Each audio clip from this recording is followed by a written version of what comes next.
ಚಿಕ್ಕಬಳ್ಳಾಪುರ ತಾಲೂಕಿನ ಅಗಲಗುರ್ಕಿ ಗ್ರಾಮದಲ್ಲಿ ಮನ್ ಕಿ ಬಾತ್ ಕಾರ್ಯಕ್ರಮವನ್ನು ಆಯೋಜಿಸಿದ್ರು. ಎಲ್ಇಡಿ ಸ್ಕ್ರೀನ್ ಅಳವಡಿಸಿ ಮಹಿಳೆಯರು, ಗ್ರಾಮಸ್ಥರು, ರೈತರೊಂದಿಗೆ ಸಂಸದ ಸುಧಾಕರ್ ಭಾಗವಹಿಸಿ ದೇಶದಲ್ಲಿ ವಿವಿಧ ಕ್ಷೇತ್ರಗಳಲ್ಲಿ ಸಾಧನೆ ಮಾಡಿದ ವಿಡಿಯೋ ದೃಶ್ಯಗಳನ್ನು ವೀಕ್ಷಣೆ ಮಾಡಿದ್ರು. ನಂತರ ಮನ್ ಕಿ ಬಾತ್ ಕಾರ್ಯಕ್ರಮದ ಬಗ್ಗೆ ಮಾತನಾಡಿದ ಸಂಸದ ಸುಧಾಕರ್, ಪ್ರಧಾನಮಂತ್ರಿ ನರೇಂದ್ರ ಮೋದಿ ಅವರು ನಾಗರಿಕರೊಂದಿಗೆ ನೇರವಾಗಿ ಸಂವಾದ ನಡೆಸುವ ಮನ್ ಕಿ ಬಾತ್ ಕಾರ್ಯಕ್ರಮವಾಗಿದ್ದು, ಇದರಲ್ಲಿ ಸಾಮಾಜಿಕ ವಿಷಯಗಳು, ಸಾಧನೆಗಳು, ಸ್ವಚ್ಛತೆ, ಜಲ ಸಂರಕ್ಷಣೆ, ಸ್ವಚ್ಛ ಭಾರತ, ಫಿಟ್ ಇಂಡಿಯಾ, ಮಹಿಳಾ ಸಬಲೀಕರಣ, ಇನ್ನೂ ಹಲವು ಕ್ಷೇತ್ರಗಳಲ್ಲಿ ಸಾಧನೆಗಳನ್ನು ಗುರುತಿಸಲ್ಪಡುವ ಇದೊಂದು ವೇದಿಕೆಯಾಗಿದೆ ಎಂದು ಸಂಸದ ಸುಧಾಕರ್ ಅರಿವು ಮೂಡಿಸಿದ್ರು. ಆಕಾಶವಾಣಿ ಮೂಲಕ ಇಡೀ ದೇಶದಲ್ಲಿ, ಇಡೀ ವಿಶ್ವದಲ್ಲಿ ಏನಾಗ್ತಾ ಇದೆ ಆ ತಿಂಗಳಲ್ಲಿ, ಮತ್ತು ನಮ್ಮ ಭಾರತೀಯರು ವಿಶೇಷವಾಗಿ ಯಾವ ರೀತಿ ಅವರು ಪ್ರಗತಿಯನ್ನ ಹೊಂದುತ್ತಾ ಇದ್ದಾರೆ, ನಮ್ಮ ಮೂಲ ತತ್ವ ಸಿದ್ಧಾಂತವನ್ನ ಮರೆಯದೆ ಯಾವ ರೀತಿ ಕೃಷಿಯಲ್ಲಿ, ತಂತ್ರಜ್ಞಾನದಲ್ಲಿ, ಆವಿಷ್ಕಾರಗಳಲ್ಲಿ, ಕಲೆಯಲ್ಲಿ, ಸಂಗೀತದಲ್ಲಿ, ಈ ಎಲ್ಲ ಕ್ಷೇತ್ರಗಳಲ್ಲಿ ವಿನೂತನವಾಗಿ ಯಾರು ಮಾಡ್ತಾ ಇದ್ದಾರೆ, ಅವರ ಒಂದು ಯಶಸ್ಸನ್ನ ನಮ್ಮೆಲ್ಲರ ಜೊತೆ ಇವತ್ತು ಮಾನ್ಯ ಪ್ರಧಾನಮಂತ್ರಿಗಳು ಹಂಚ್ಕೊಂಡ ನಮ್ಮ ಮುಂದೆ ಅವ್ರು ಹೇಳೋದ್ರ ಮೂಲಕ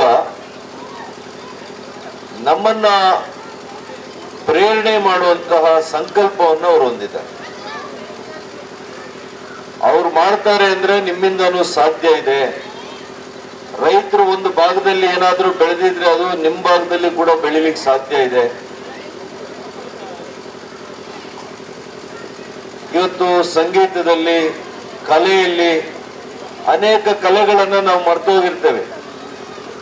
ನಮ್ಮ ಗ್ರಾಮಗಳಲ್ಲೇ ಎಷ್ಟೋ ಕಲೆ ಮಾಡುವಂತವ್ರು, ಒಳ್ಳೆಯ ಕಲಾವಿದರು, ಅವರನ್ನ ನಾವು ಗುರುತಿಸುವಂತ ಕೆಲಸ ಮಾಡಿರೋದಿಲ್ಲ.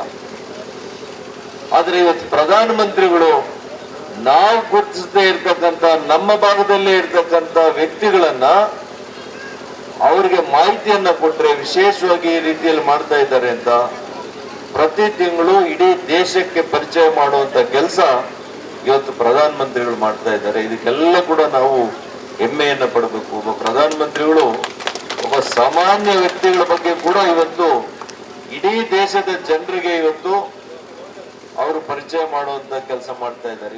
ಇನ್ನು ಮನ್ ಕಿ ಬಾತ್ ಕಾರ್ಯಕ್ರಮದಲ್ಲಿ ಚಿಕನ್ ಬಿರಿಯಾನಿ ಊಟವನ್ನ ಆಯೋಜಿಸಿದ್ರ. ಬಿರಿಯಾನಿಗಾಗಿ ಮಹಿಳೆ, ವೃದ್ಧರು, ಯುವಕರು ಸೇರಿದಂತೆ ಎಲ್ಲರೂ ಮುಗಿಬಿದ್ದಿದ್ರ. ಇದೇ ಸಂದರ್ಭದಲ್ಲಿ ಸಂಸದ ಸುಧಾಕರ್, ಶಿಡ್ಲಘಟ್ಟ ಮಾಜಿ ಶಾಸಕ ರಾಜಣ್ಣ ಹಾಗೂ ಮಹಿಳೆಯರು, ರೈತರು, ಗ್ರಾಮಸ್ಥರು, ಬಿಜೆಪಿ ಕಾರ್ಯಕರ್ತರು ಭಾಗವಹಿಸಿದ್ರ. ಈ ಕಾರ್ಯಕ್ರಮ ತುಂಬ ಯಶಸ್ವಿಯಾಗಿದೆ. ಇವತ್ತೇನು ಒಂದು ಕಲೆ ಏನಿದೆ, ಗುಜರಾತಿನ ಮಣಿಪುರಿನ ಒಂದು ಕಲೆ ನೋಡಿಸಿದ್ರು, ಬಿದಿರಲ್ಲಿ ಬುಟ್ಟಿ ಎಣಿಯೋಂಥ ಕಲೆನ. ಅದೇ ರೀತಿ ನಮ್ಮ ಗ್ರಾಮದಲ್ಲೂ ಅಂಥ ಕಲೆ ಇರೋಂಥವ್ರು ಇರ್ತಾರೆ ಹಳ್ಳಿಗಾಡಲ್ಲಿ. ಅಂಥವರು ಈಚೆ ಬಂದಾಗ ಅವ್ರಿಗೆ ಅದೊಂದು ವೃತ್ತಿನೂ ಸಹ ಪ್ರಚಾರ ಆಗುತ್ತೆ. ಈ ರೀತಿ ಆಗೋದ್ರಿಂದ ಹಳ್ಳಿ ಜನಕ್ಕೆ ಒಳ್ಳೆಯ ಅನುಕೂಲ ಆಗುತ್ತೆ. ಕಾರ್ಯಕ್ರಮ ತುಂಬ ಚೆನ್ನಾಗಿದೆ. ಆಮೇಲೆ ಊಟದ ವ್ಯವಸ್ಥೆ ಏನು ಮಾಡ್ತೀವಿ? ಊಟದ ವ್ಯವಸ್ಥೆ ಚಿತ್ರಾನ್ನ ಮಾಡಿಸಿದ್ವಿ. ಆಮೇಲೆ ಭಾನುವಾರ ಆಗಿರೋದ್ರೆ ವಿಶೇಷವಾಗಿ ಪಲಾವ್ ಸಹ ಮಾಡಿಸಿದ್ವಿ. ಚಿಕನ್ ಪಲಾವ್ ಮಾಡಿಸಿದ್ವಿ. ಈಗ ಈ ಕಾರ್ಯಕ್ರಮ ಇಟ್ಕೊಳ್ಳೋವ್ರೆ, ಚೆನ್ನಾಗಿ ಮಾಡೋರು. ಏನು ಪ್ರೋಗ್ರಾಮ್ ಇದ್ದಿದ್ದು? ಈಗ ಸುಧಾಕರ್ ಬಂದಿದ್ರು, ಅವ್ರ ಪ್ರೋಗ್ರಾಮ್ ಇಟ್ಕೊಂಡವ್ರೆ. ಮೋದಿ ಪ್ರೋಗ್ರಾಮ್ ಎಲ್ಲ ಮಾಡವ್ರೆ ಸ್ವಾಮಿ. ಮೋದಿಯಿಂದ ಏನೋ ಅನುಕೂಲ ಆಗಿದೆ?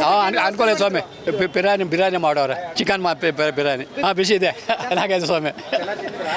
ತಿಂದ್ರೆ ಚೆನ್ನಾಗಿ ತಿಂದವ್ರೆ. Thoudanahalli Ramesh, CTV news, Chikkaballapur.